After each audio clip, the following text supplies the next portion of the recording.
Okay, my name is Martin Henley. My business is the Effective Marketing Company. If you're interested to talk to me about what I do or what I could be doing for you, I'd be really happy to have that conversation at the end of my presentation. My presentation is called If You Haven't Got a Blogging Clue, What to Say. I was quite happy with that. It's not a brand new thing. I've lost count of the amount of people who have said to me, Martin, that's all well and good, but I don't want people to know when I'm having my dinner, or when I'm going to the toilet, or what I've had for breakfast. Have you heard that? Yeah. You must have heard that, yeah. So it's interesting, people don't know what to say, so what I've got is 20 minutes. I've got a bit of an agenda actually, so I'll tell you exactly what's going on. I'm going to talk to you a little bit about what can be achieved through blogging. I'm going to talk to you a little bit about how the old media do it. My theory is that new media, social media, is just media, like the old media, apart from you don't have to pay a huge amount of money for it. So if we can learn something from how they do it, then we can be successful. I'm going to talk to you very quickly about what people are really interested in. I'm going to talk to you, I'm going to give you my entire blogging strategy. I am going to show you how the leading 10 practitioners do it. I'm going to give you 100 ideas for small business blog.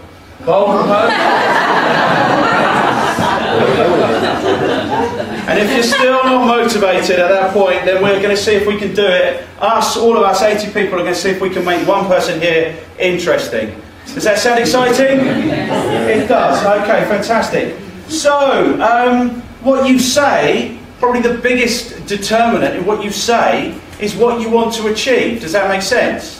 So your strategy is built around what you want to achieve. There are lots of things that you could be achieving through blogging. You could be clarifying your ideas. You could be expressing yourself. You could be letting off steam. You could be getting feedback. You could be motivating people, inspiring people, sharing content, improving internal and external communications. So you can communicate with the people you work with and the people that you'd like to be working with. That would be good. You could build an audience. That would be really valuable. You could develop content. So there's just one distinction I want to make here. I slip a little bit into social media, into Twitter specifically, but Twitter and Facebook are just micro-blogging.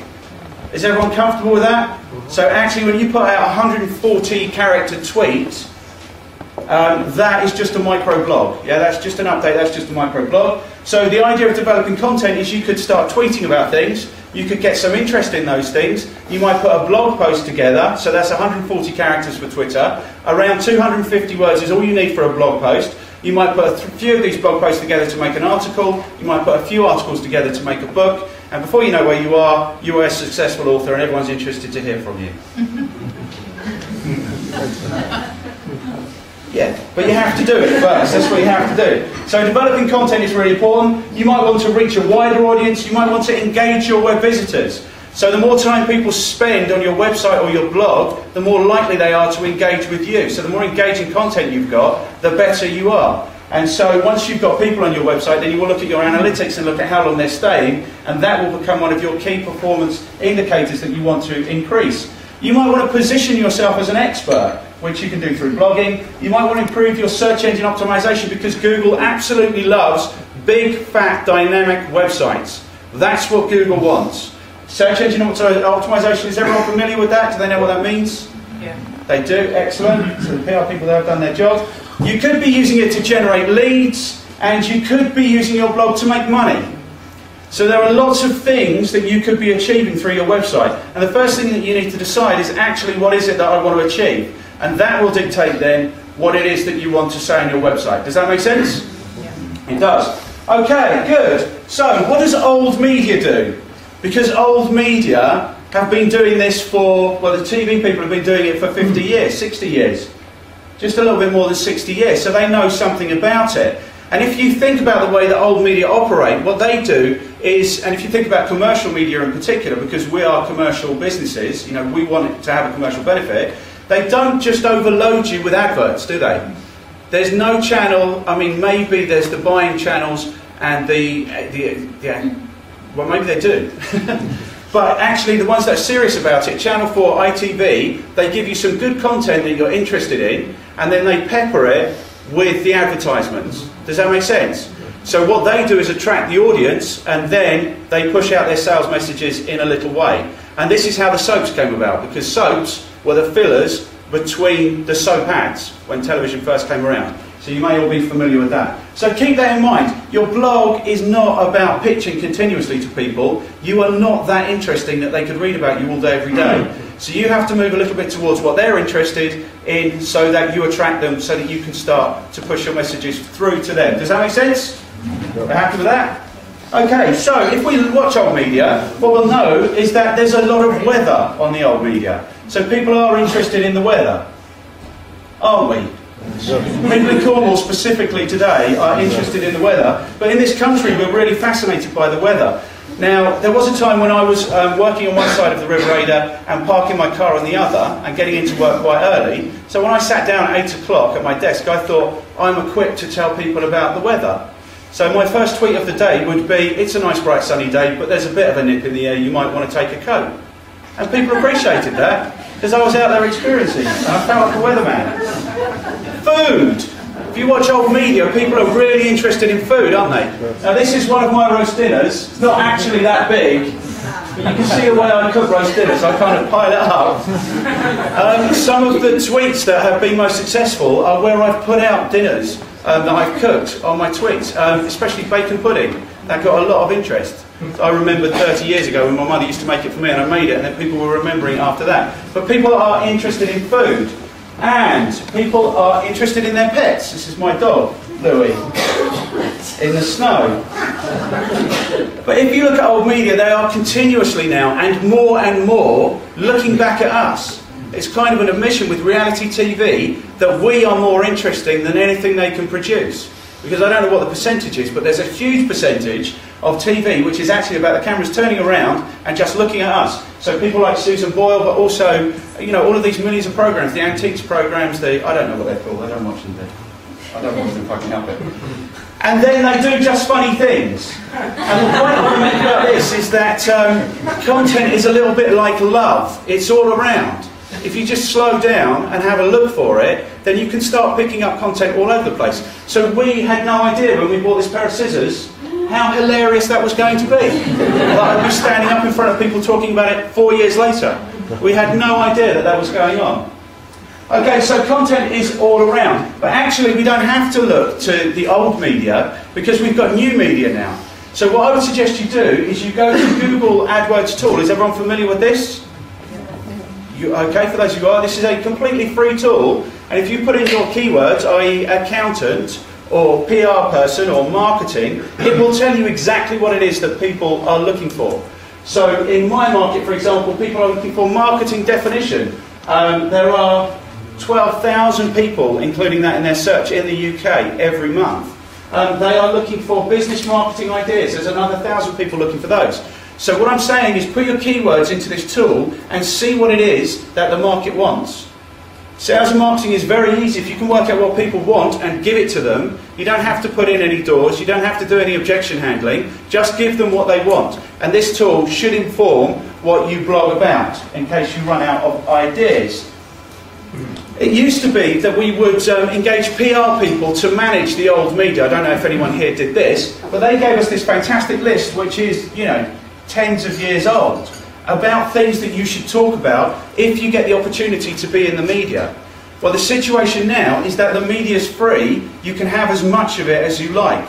So maybe we can take the old PR ideas, like putting out company news and awards and business wins and new starters and these things, stories about people in your business, stories about your customers, commentary on your industry, industry news like exhibitions, all of these things.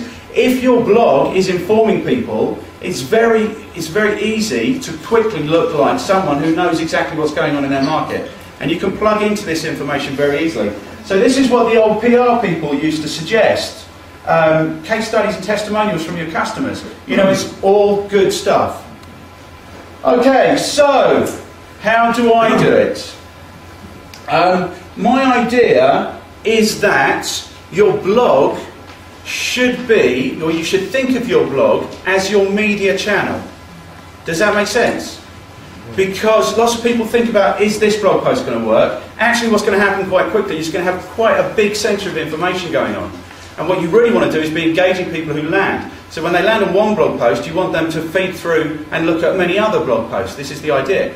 So the way that I do it, I made the decision in July when I decided to stop investing so much energy in other people's businesses and start investing some in mine, that I was going to blog daily on a weekday, which you might think is quite a demanding thing, and it is quite a demanding thing, but I've kind of come up with a shortcut for doing that.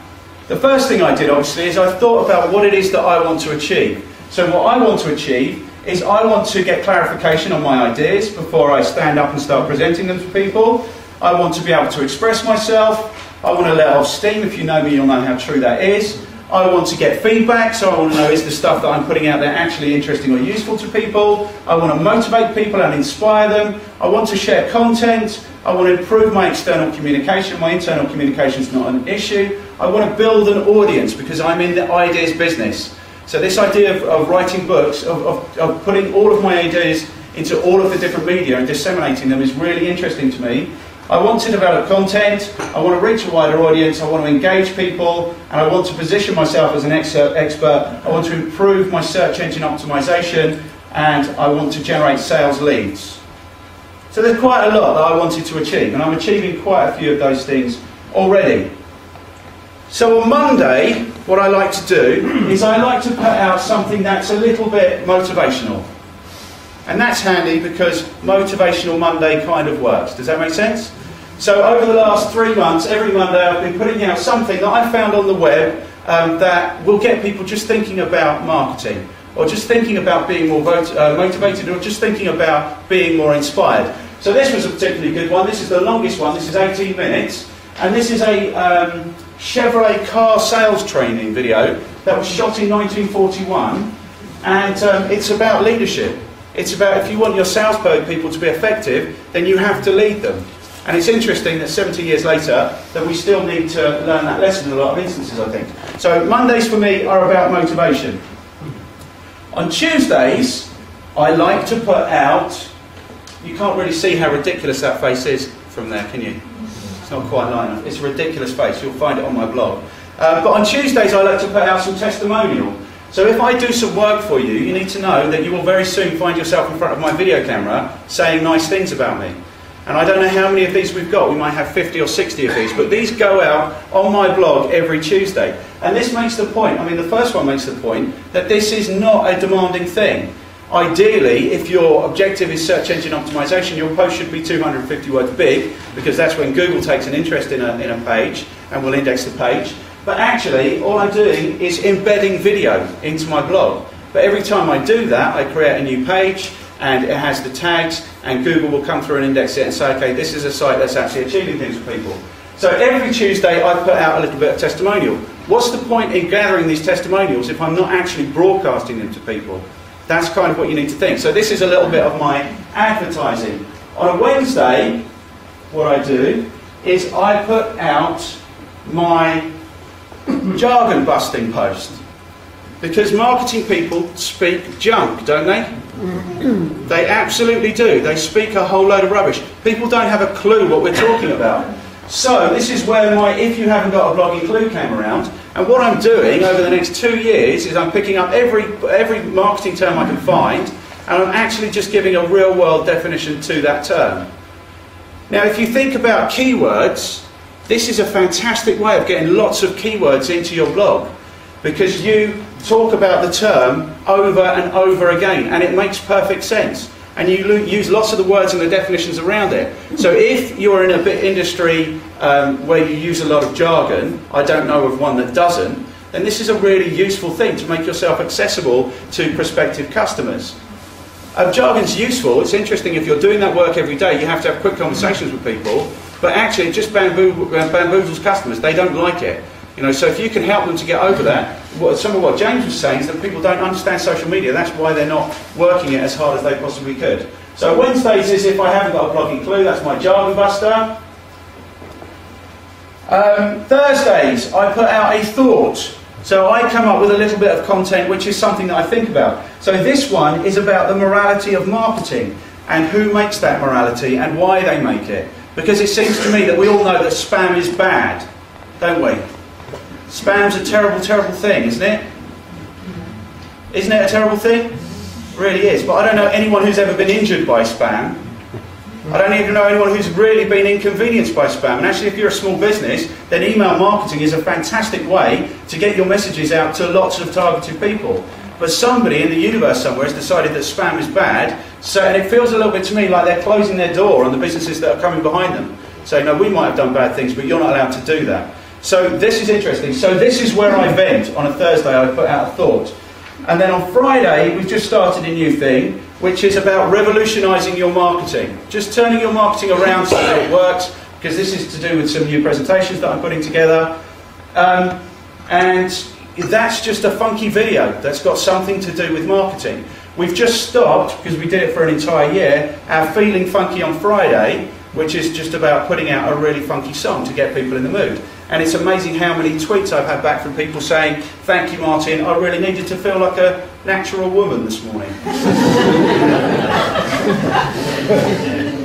So what I'm saying is just think a little bit laterally, think a little bit out of the box, and think about what you could be doing for people. So if you're doing stuff for people, then you're useful, you're interesting, you're valuable, and that is certainly what you want to be. So that's my entire strategy. So what I've done, like an old media channel would have done, is I've segmented my time, I've got themes, so I know exactly what's going on. And because this is automated, we can actually start planning this stuff and dropping it into the future. So it's not as demanding as you might think. But what's happening is that my website is growing by 5 pages every week. That's 50 pages every, no it's not, it's 350 pages every year. That's 700 pages over a couple of years. So remember, Google likes big, fat, dynamic websites which have good keyword proliferation. Okay, so success stories. What will happen is if you want to put your business card here with the word slides written on the back, we will let you have all of the slides from this morning. You're happy with that? Yeah. So I'm not going to even slow down for these things because I haven't got time, but Blendtec is a beautiful one. They sell blenders. Can you sell blenders online? How would you sell blenders online? With videos and demonstrations, that's right. But demonstrating a blender, how interesting is that? Not very interesting. You know, once you've blended one thing, you've blended everything. Well, these guys are blending everything. They will throw their series, Will It Blend, is about getting stupid things that you shouldn't be able to blend and putting them in their blenders.